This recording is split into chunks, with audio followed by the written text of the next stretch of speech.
Nous reprenons nos travaux. Nous recevons maintenant l'Alliance des cadres de l'État, qui est représentée par sa présidente directrice générale, Mme Anne Gosselin, qui va nous présenter les personnes qui l'accompagnent. Vous avez 10 minutes pour faire votre présentation. Je pense que vous connaissez les us et coutumes de la maison.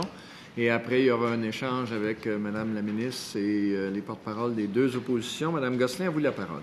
Merci beaucoup, Monsieur le Président de la Commission, Madame la ministre, Mesdames et Messieurs membres de la Commission. J'ai le plaisir de vous présenter les deux personnes qui m'accompagnent. À ma droite, vous avez Madame Louise Labrec, qui est directrice de l'administration et des projets spéciaux, et à ma gauche, Maître Martine Doré, qui est conseillère en relations de travail. Alors, nous vous remercions de nous accueillir à cette commission parlementaire. Pour votre information, je vous rappelle que l'Alliance des cadres de l'État regroupe 3 400 gestionnaires œuvrant auprès de 75 ministères, organismes gouvernementaux et sociétés d'État, répartis dans 17 régions administratives et dont 55 % sont des hommes et 45 % des femmes, avec une moyenne de 51 ans. Tout ça pour vous dire que les cadres de l'État sont des acteurs clés de la réalisation de la mission de l'État et des services aux citoyens. Ils concrétisent les orientations, les services et les programmes gouvernementaux et ils sont les leaders qui mobilisent les équipes pour la production et la livraison de services publics de qualité. Alors, ce projet de loi numéro 62 aura certainement des impacts sur la gestion des services publics. Tout comme la population en général, les cadres de l'État, à titre de citoyens, ont des perceptions variées au regard du projet de loi. Cependant, sa mise en œuvre les rassemble tous et il s'agit là de leur principale préoccupation. Ainsi, considérant la préoccupation commune des cadres et les compétences des nombreux groupes invités à participer à cette commission parlementaire, l'Alliance ne se prononcera uniquement que sur les précautions à prendre pour en favoriser une application la plus harmonieuse possible. L'Alliance ne fera donc aucun commentaire sur les choix politiques qui ont mené à ce projet de loi, ni sur son opportunité ou sa pertinence. Nos commentaires portent uniquement sur le rôle des gestionnaires au sein de l'État comme représentants de l'employeur.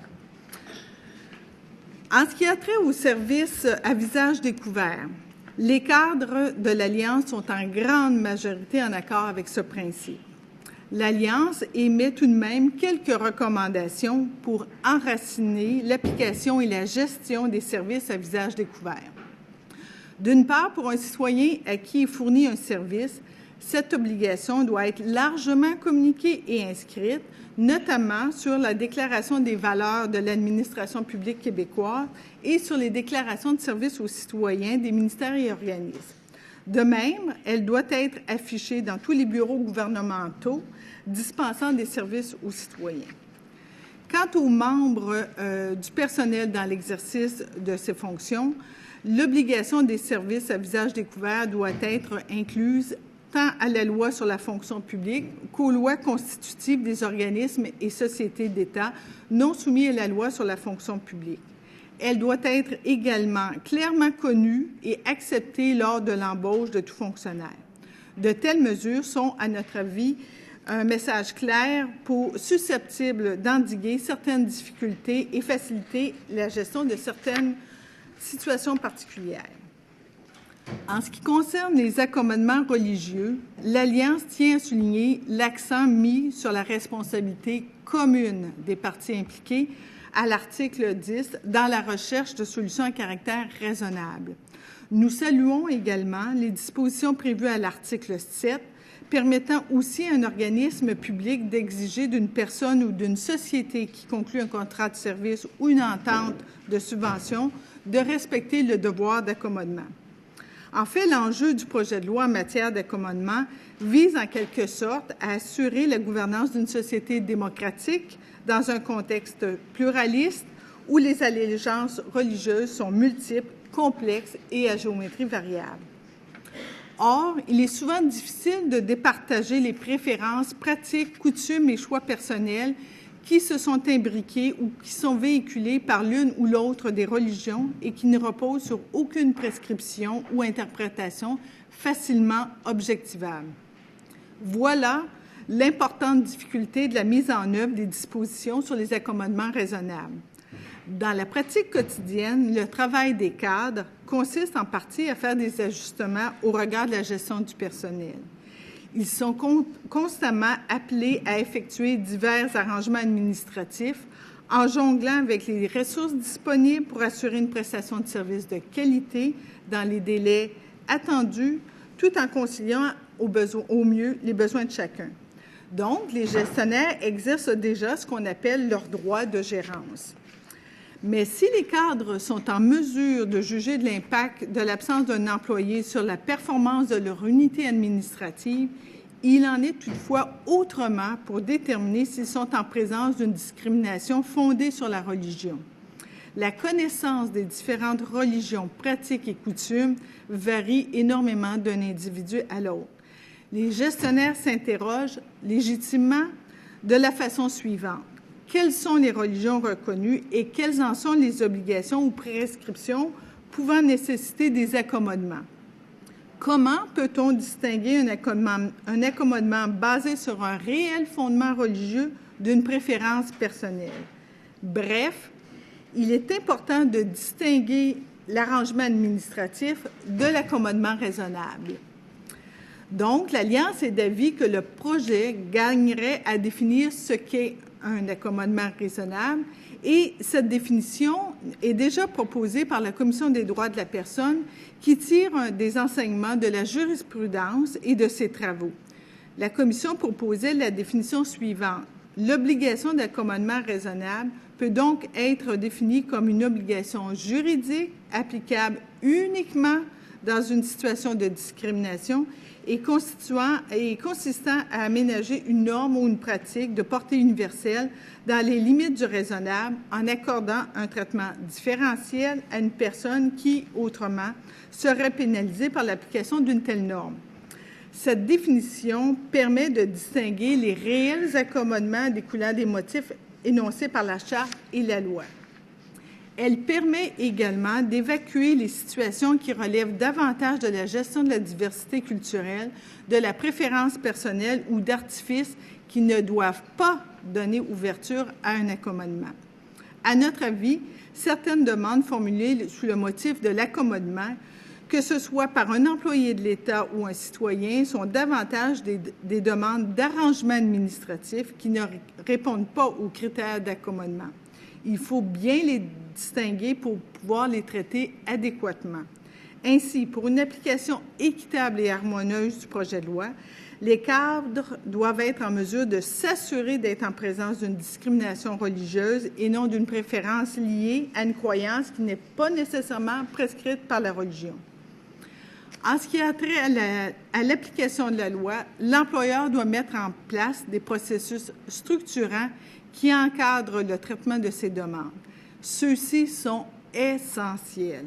Ils doivent guider les gestionnaires dans la prise des meilleures décisions possibles dans l'intérêt de la qualité des services publics ou du fonctionnement de l'État. L'Alliance recommande que dès l'entrée en vigueur de ce projet de loi, les gestionnaires disposent de moyens et de ressources nécessaires pour traiter adéquatement les demandes d'accommodement. D'abord, une formation pour les habiliter à bien cerner les situations qui constituent des demandes d'accommodement. Ensuite, des outils qui permettent une analyse efficace et constructive dans l'évaluation de la demande au regard de ce qui est raisonnable et ne constitue pas une contrainte excessive. La formation et les outils gagneraient à être conçus avec la collaboration de la Commission des droits de la personne et des droits de la jeunesse et de celle des cadres. Des répondants organisationnels doivent aussi être identifiés pour exercer un rôle conseil auprès des gestionnaires. Ainsi, tout en demeurant pleinement responsables de leurs unités administratives, les cadres peuvent traiter des demandes d'accommodement avec efficience en s'appuyant sur la connaissance de leurs unités, des processus de travail et des ressources disponibles. Toutefois, dans le cas des demandes d'accommodement susceptibles d'avoir un impact organisationnel majeur, la situation est différente. La plus haute autorité de l'organisation doit être non seulement responsable de prendre les moyens nécessaires pour assurer le respect des mesures qui y sont prévues à l'article 14, mais aussi responsable et imputable des décisions rendues ayant un impact majeur. Somme toute, Il ne faut pas dessaisir les gestionnaires de leur rôle, mais simplement s'assurer d'une équité organisationnelle, voire gouvernementale. Enfin, attirons l'attention sur le fait que certaines décisions de cadre sont susceptibles de ne pas plaire aux demandeurs et même d'être contestées. Dans de telles situations, les cadres devront compter sur l'appui de leur employeur. En terminant, retenons que l'État a le privilège de compter sur des gestionnaires dévoués et compétents au service de leurs concitoyens. Donnons-leur les moyens pertinents pour une application harmonieuse de la loi. Merci beaucoup. Merci beaucoup. Madame Gosselin, Madame la ministre. Merci beaucoup. Merci, Mesdames, pour votre présentation que j'ai trouvée fort intéressante parce que j'imagine que vous travaillez en matière d'accommodement religieux. C'est quand même une réalité à laquelle sont confrontés vos membres. Actuellement, j'aimerais vous entendre sur les outils qui sont mis à la disposition de vos membres et la façon dont sont traités ces dossiers-là. À la lumière, j'imagine, parce que vous faites référence dans votre mémoire à la page 6 à l'importance, à la qualité du travail qui est fait par la Commission des droits de la personne et de la jeunesse. Vous faites référence au guide virtuel. Mais j'aimerais vous entendre sur votre réalité, puis les enjeux actuellement auxquels vous êtes confrontés dans votre quotidien lorsqu'une demande est présentée dans l'administration publique. Je vous dirais très simplement que, globalement, l'ensemble des demandes, quand il y en a, elles sont traitées à la pièce. Il y a quelques organismes qui ont tenté des politiques ou des encadrements, mais je vous dirais que, globalement, les gens se sentent pas très outillés à cet égard-là. Nous avons eu connaissance à l'Alliance, justement, du fameux guide virtuel de la Commission des droits de la personne et de la jeunesse, et je vous dirais que c'est un guide qui est fort intéressant comme outil de démarrage, mais qui, à mon sens, n'est pas suffisant pour coller à la réalité, parce que bon nombre de gestionnaires gèrent des équipes qui sont des équipes de services aux citoyens, assurance maladie, assurance automobile, assurance parentale et j'en passe.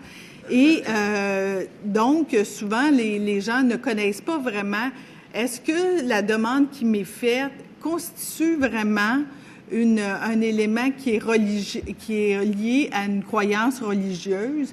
L'interprétation est parfois difficile à faire. C'est des éléments qui ne sont pas toujours très objectivables.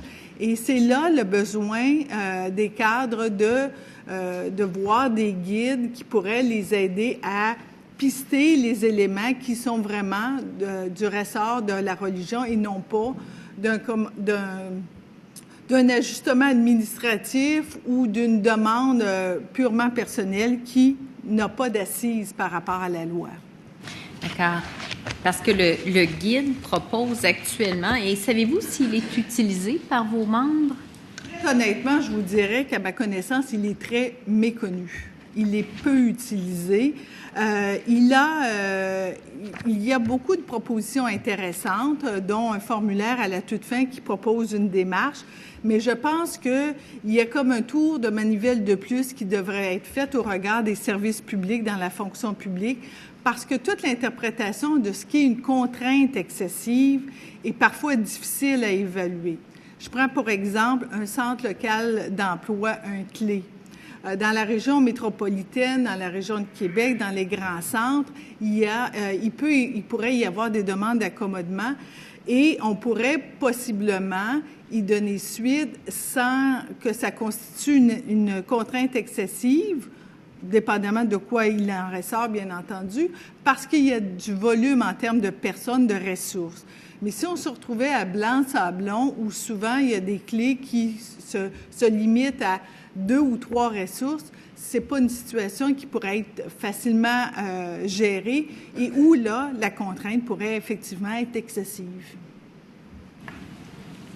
C'est intéressant puisqu'on a eu une discussion similaire hier avec les responsables des services de garde et certains nous disaient l'accommodement doit se faire à coût nul recommandait que l'accommodement se fasse à coût nul puisque pour certains, les demandes sont disproportionnées par rapport aux ressources dont dispose celui ou celle à qui est dirigée la demande d'accommodement. Donc, pour vous, lorsqu'il est question d'analyser la contrainte excessive, il serait important de considérer les ressources à la disposition de l'organisme et d'évaluer le poids que la demande pourrait constituer pour l'équipe de travail, entre autres. Effectivement, dans la pratique, c'est ça qui devrait être... c'est des balises qui devraient être utiles à définir qu'est-ce qu'une contrainte excessive en termes de ressources humaines, ressources financières, ressources matérielles. Vous avez dû avoir connaissance un peu du dossier de la Société d'assurance automobile par rapport aux examens de conduite. On peut se retrouver avec une demande semblable qui pourrait être traitée dans un grand centre où le volume des ressources pourrait permettre un certain accommodement. Je dis bien un certain accommodement à évaluer selon les horaires, les disponibilités des gens et ainsi de suite. Mais si on se retrouvait dans une région où il y a peu de ressources, on serait en mesure, malheureusement, on ne serait pas en mesure de donner suite à l'accommodement raisonnable parce que là, il y aurait effectivement contrainte excessive. Est-ce que vous avez évalué les différents éléments? Il y a un certain nombre d'éléments qui doivent être considérés par le membre du personnel qui reçoit la demande d'accommodement. Est-ce que ces éléments dont, bon, d'abord, qu'il s'agisse effectivement d'une demande d'accommodement, donc qu'il ne s'agisse pas... Et ça, vous l'avez clairement identifié, il ne faut pas que ce soit un souhait personnel d'aménager l'horaire de travail en fonction de ce qui convient le mieux à quelqu'un. Il faut que ce soit fondé sur des critères objectifs. Le fait que l'accommodement respecte le droit de l'égalité entre les femmes et les hommes et que l'accommodement ne compromette pas le principe de la neutralité religieuse de l'État. Est-ce que ces éléments-là, pour vous, vous apparaissent suffisants pour guider en partie vos gestionnaires? À mon sens, ce sont des éléments intéressants, mais insuffisants, dans le sens où je vous manifestais le besoin de connaître exactement quelles sont les religions et les coutumes ou rites qui sont formellement reconnus et objectivables, parce que on peut se retrouver justement avec une géométrie variable et où la ligne est difficile à cerner entre ce qui appartient à la religion et ce qui ne l'est pas. Et dans ce sens-là, on peut penser qu'il y a des individus, cadres, qui ont une connaissance variée des différents préceptes de religions différentes et qui sont moins souvent en contact avec des gens qui ont des obédiences différentes et qui peuvent être mal à l'aise, d'où l'importance d'essayer d'outiller les cadres à cet égard-là. Et donc, c'est à cet effet-là que vous considérez que, bien qu'intéressant, le guide de la Commission des droits de la personne aurait avantage à être bonifié. Oui, effectivement. On a, certains groupes nous ont aussi présenté, et je ne sais pas si pour vous ce serait opportun, les groupes scolaires nous ont mentionné qu'un guide adapté à la réalité scolaire serait utile. Les groupes œuvrant dans le milieu de la petite enfance ont fait une représentation similaire. Je comprends que vous avez des membres qui œuvrent dans des secteurs diversifiés. Alors, comment répondre de façon utile aux besoins de vos membres? Est-ce qu'il y a des particularités au sein de vos membres auxquelles on devrait être sensibilisé dans la préparation de toute forme de documentation, de moyens de diffusion, de sensibilisation, si d'aventure la loi devait être adoptée? Est-ce qu'il y a des particularités auxquelles on devrait être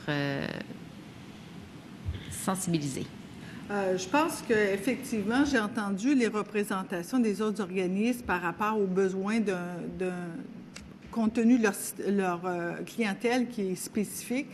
La difficulté dans la fonction publique, bien entendu, c'est on est en lien avec des citoyens individus, des personnes, et on est en lien aussi avec citoyens corporatifs, mais je pense que le problème va se poser davantage auprès des citoyens individuels. Et on a une panoplie de services qui s'adressent à des personnes plus jeunes, plus âgées, plus scolarisées, moins scolarisées, et ainsi de suite. Je pense que dans un premier temps, ne serait-ce que d'avoir une formation sur l'ensemble des religions et pratiques qui sont communément reconnues serait déjà un élément de base. Par ailleurs, je pense qu'aussi les cadres, qu'on parle de Revenu Québec, qu'on parle de l'assurance automobile, de l'assurance maladie, de l'assurance parentale, chaque cadre connaît spécifiquement son unité administrative, ses ressources, le service dont il doit dispenser aux citoyens. Donc, il s'agirait pour lui de l'aider, de l'outiller à une démarche systématique. Commencer d'abord par identifier, sommes-nous en présence d'un motif religieux, si oui ou sinon, et s'il y a effectivement un motif religieux, d'essayer d'établir le dialogue avec le demandeur, parce que c'est ça l'intérêt de ce projet de loi par rapport à l'article 10 ou 7 qui réfère à une responsabilité commune, c'est d'essayer de faire une démarche avec le demandeur où le demandeur aussi fait partie de la solution, fait pas uniquement se situe pas exclusivement dans une position de demandeur et qu'il est en attente d'eux. Donc, je pense que d'outiller les cadres à amorcer une démarche en considérant les différents aspects en termes de besoins du demandeur et contraintes de l'organisation en termes d'horaire d'individus et ainsi de suite, pourrait l'aider à faire la démarche. De même, si on pouvait instaurer le genre de répondant en accommodement raisonnable ou accommodement religieux, ça pourrait être intéressant. Il y a déjà des répondants en éthique, il y a déjà des répondants en accès à l'information. Ces répondants-là sont des ressources conseils, ce sont des professionnels qui soutiennent les cadres à la décision. Donc, c'est un élément de plus qui pourrait s'ajouter à la formation et aux outils que les cadres souhaiteraient recevoir pour faire adéquatement leur travail.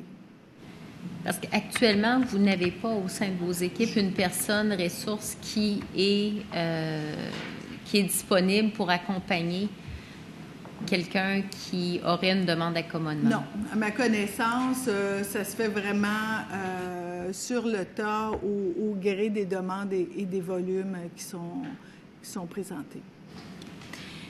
Je relisais le guide parce que le guide est quand même, je pense que le guide apporte un certain nombre d'informations qui sont fort intéressantes et qui, je crois, répondent à certaines préoccupations que vous avez soulevées. Parce que lorsque on regarde, on procède à la deuxième étape qui est celle de l'analyse. La première étape étant la réception de la demande, l'analyse de la demande. Alors, on identifie un petit peu comment cette demande-là doit être analysée. On indique, il faut s'assurer que c'est juste une demande d'accommodement. Alors, on vient un peu de façon très succincte, mais en langage très clair, indiquer ce qu'est une demande d'accommodement et ce que n'est pas une demande d'accommodement. Documentez-vous. Donc, suggère à l'intervenant de documenter la demande qui lui est présentée. Bon, évidemment, le professionnalisme, l'objectivité sont de mise, mais on indique aussi évaluer la contrainte excessive. Alors, l'évaluation de la contrainte excessive, elle est suggérée. La recherche de solutions également est suggérée dans l'étape 3. Et l'étape 4, la prise de décision et la communication, elle est aussi prévue, et la mise en œuvre des accommodements. Alors, au-dessus de tout ça, là, qu'est-ce qu'on pourrait faire? Je pense que les cadres, avec leur expertise, pourraient certainement contribuer à raffiner l'outil pour y ils mettent la couleur de la fonction publique, parce que je voyais, par exemple, quand on parle des ressources financières, matérielles, on parle du coût réel, le budget d'exploitation, est-ce qu'on parle de l'unité, est-ce qu'on parle du bureau au complet, est-ce qu'on parle de tout le ministère? Alors, il y a vraiment un raffinement qui doit être fait. On parle de la conjoncture économique, le caractère privé ou public. Il y a beaucoup d'éléments qui sont intéressants, qui donnent un indice, mais qui pourraient être raffinés avec la contribution des cadres qui œuvrent dans le secteur public. Madame la députée de Taschereau. Merci, Monsieur le Président. Bonjour. Bonjour, mesdames. Bienvenue à cette commission parlementaire. Merci de votre rapport. Je comprends que vous ne voulez pas aller dans les déclarations sur les hypothèses, genre la laïcité aurait-elle dû être, est-ce qu'on devrait avoir les personnes en situation d'autorité comme dans Bouchard-Taylor. J'aurais aimé vous entendre sur cette idée que des gens en position d'autorité puissent porter des signes religieux ostensibles. Voulez-vous commenter? Je vous dirais bien malheureusement et en toute cordialité, c'est pas le mandat qu'on m'a donné, et je vous dirais aussi par ailleurs que quand on a fait une consultation auprès des membres, on a travaillé sur la base du projet de loi 62 tel quel. Puisque cet élément-là n'était pas présent au projet de loi, donc on ne s'est pas attardé, on s'est concentré sur les éléments qui étaient déjà présents au projet de loi. Dommage, votre éclairage aurait été intéressant, mais enfin, je respecte cela. Un petit commentaire sur le guide de la CDPDJ, parce que ça fait 2-3 fois qu'on en parle, je l'ai déjà dit. La Commission des droits de la personne et des droits de la jeunesse a perdu beaucoup de plumes pendant l'étude du projet de loi 59 et le projet de loi 59 nous a heurtés. Et dans ce guide, il y a quand même des éléments j'en ai un que j'ai soulevé hier, là, celui que de refuser de se faire servir par un agent de l'État qui porte un signe religieux, c'est discriminatoire. Moi, je m'excuse, je suis d'une minorité non visible mais très audible, qui considère que les religions l'ont ostracisé ce qu'elle est, sa condition pendant des années. Et je suis incapable. J'ai des frissons quand je vois, quand j'ai à l'idée d'un fonctionnaire de l'État, pas n'importe qui, pas dans mes relations humaines ou de député, d'avoir un fonctionnaire de l'État devant moi qui porte un signe religieux ostensible, qui puisse prendre une décision concernant mon cas, j'en ai des frissons. Ça devient une minorité, comme je le disais, non visible, mais très audible. Alors, il y a des défauts dans ce guide-là. Ceci dit, quand on n'a pas de déclaration sur la laïcité de l'État, qui sera un guide de départ, on est obligé, après ça, d'envoyer effectivement un peu des messages partout pour essayer d'aider à guider. Moi, nous trouvons que la laïcité de l'État, ça aurait été un bon message. Maintenant, le guide, c'est intéressant que vous l'ameniez parce que vous êtes les cadres. Jusqu'ici, il n'y en avait pas dans la loi. C'est vraiment juste les membres du personnel qui prennent la décision. Si la loi n'est pas amendée, est-ce que c'est vivable pour des cadres de savoir que c'est chaque membre du personnel qui peut prendre une décision sur des accommodements religieux? Bien, je vous dirais là-dessus que, justement, cet élément-là nous a interpellés parce que, en fait, quand on parle d'un membre du personnel, on parle d'un membre du personnel qui est interpellé dans le cadre d'une demande d'accommodement. Je vous dirais que concrètement, dans les faits, il est assez rare qu'un membre du personnel de bureau ou au service de renseignement ou au service de première ligne vont assumer lui-même directement la demande. Il va certainement, dans bien des cas, interpeller son supérieur, son gestionnaire, pour lui demander comment il en dispose en tant que tel. Et ce qui fait que, moi, je pense que dans bon nombre de ces demandes-là, ce n'est pas le technicien ou le professionnel ou l'agent de bureau qui va en disposer, ça va être vraiment le gestionnaire qui va devoir en traiter, d'où l'importance pour nous de s'assurer d'une formation, des outils pour accompagner les cadres à cet égard-là. Ouais, cette idée de formation est très intéressante, en effet. Ouais, c'est un bel ajout, on n'en avait pas encore entendu parler. Mais c'est pas un peu fou, c'est rendu que alors que normalement, on évacuait la religion de l'État, on est rendu à organiser la religion dans l'État. Pour moi, c'est toute la différence entre la laïcité et la neutralité religieuse de l'État. Il y a un débat, moi, qui est en train de virer, là, qui m'étonne beaucoup. Maintenant, je vais vous demander comment vous avez sûrement étudié l'article 9 sur les services à visage découvert. Il y a des gens qui nous disent, et moi je l'ai analysé aussi, puis j'ai demandé à des juristes des opinions, ils nous disent c'est une chose et son contraire. comment pouvez-vous interpréter la loi qui vous dit que vous devez... Il ne peut pas y avoir de service à visage découvert, sauf exception. Et même la manière de dire l'exception, c'est l'accommodement est possible. Sauf. Donc, la demande d'accommodement, c'est elle est possible. C'est pas le service à visage découvert. Les fonctionnaires de l'État doivent rendre des services à visage découvert. C'est l'accommodement est possible d'abord. Ensuite, voici 3 motifs de refus. Est-ce que c'est... Comment on peut interpréter ça? Est-ce que c'est vivable? Parce que je sais qu'on l'a entendu puis on va le réentendre. C'est une chose et son contraire. Bien, je vous dirais que j'oserais pas me transformer en juriste au niveau de l'interprétation, mais notre compréhension chez nous à l'Alliance était que le principe du visage découvert était de facto le premier élément et que l'accommodement était l'exception et que le principe était s'appuyait sur le fait que tant le membre du personnel que le citoyen devait être à visage découvert. Et je comprenais que l'exception, c'est-à-dire la possibilité d'un accommodement, était aussi même extrêmement restreint dans le sens où on prévoit et on prescrit que l'accommodement doit être refusé quand il y a un motif de sécurité, d'identification, de communication qui doit être qui est mise en péril. Alors, nous, on se gouvernait dans ce sens-là et on se sentait à l'aise à cet égard-là. Mais le principe, c'est le service est à visage découvert.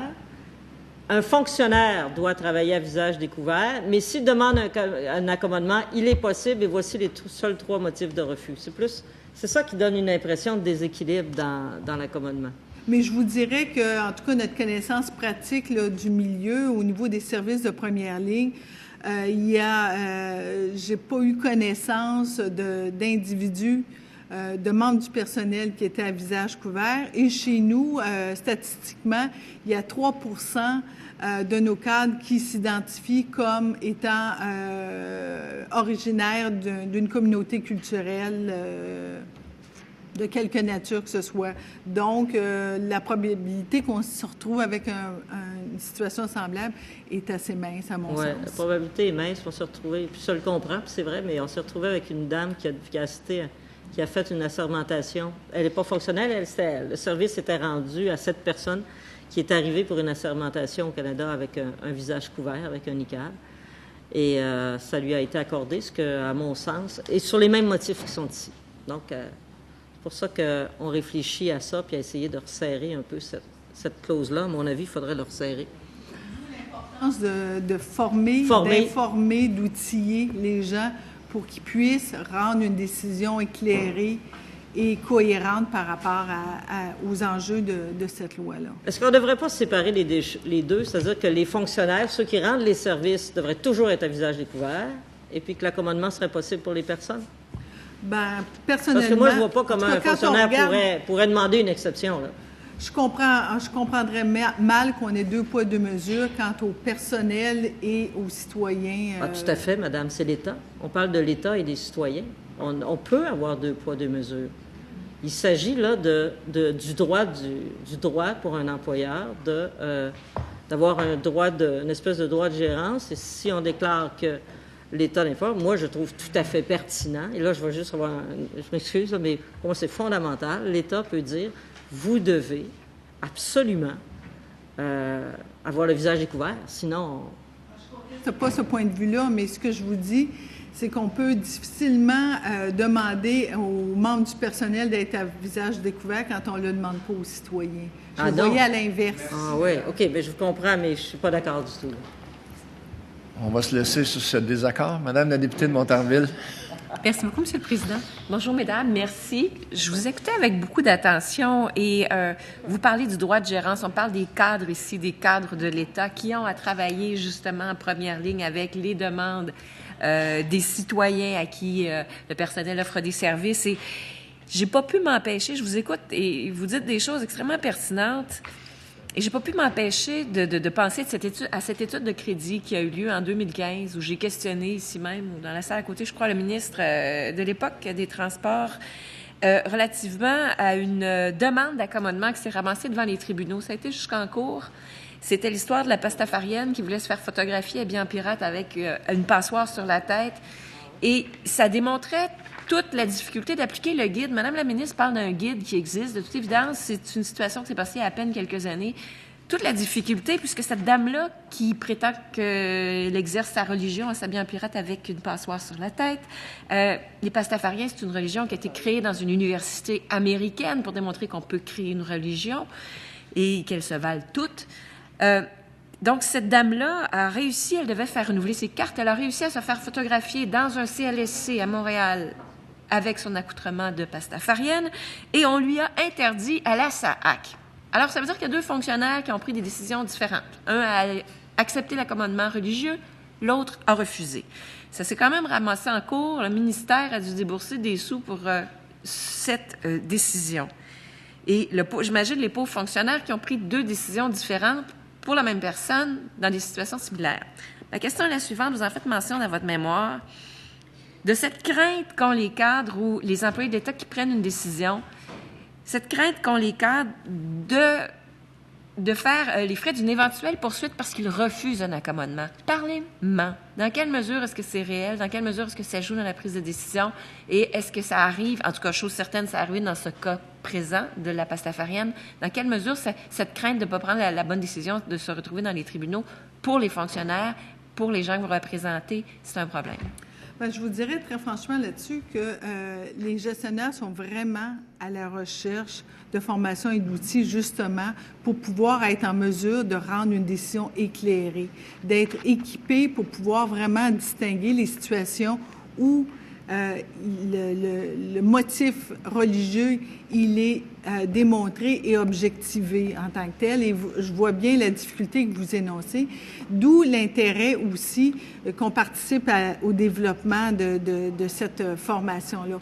Ça nous permettrait aussi de permettre d'avoir une compréhension commune et éviter justement deux poids, deux mesures d'une organisation à l'autre en tant que telle. Je pense que c'est important, mais je vous dirais que par ailleurs, les gestionnaires sont préoccupés de bien faire leur boulot, oui, de fournir le service adéquat, mais reste que dans nos conditions de travail, il est prévu aussi que l'employeur doit prendre fait et cause. Donc, c'est sûr que ce ne serait pas vraiment c'est techniquement la décision qui serait contestée, mais ce serait le ministère qui aurait ou l'organisme à défendre la position devant les tribunaux.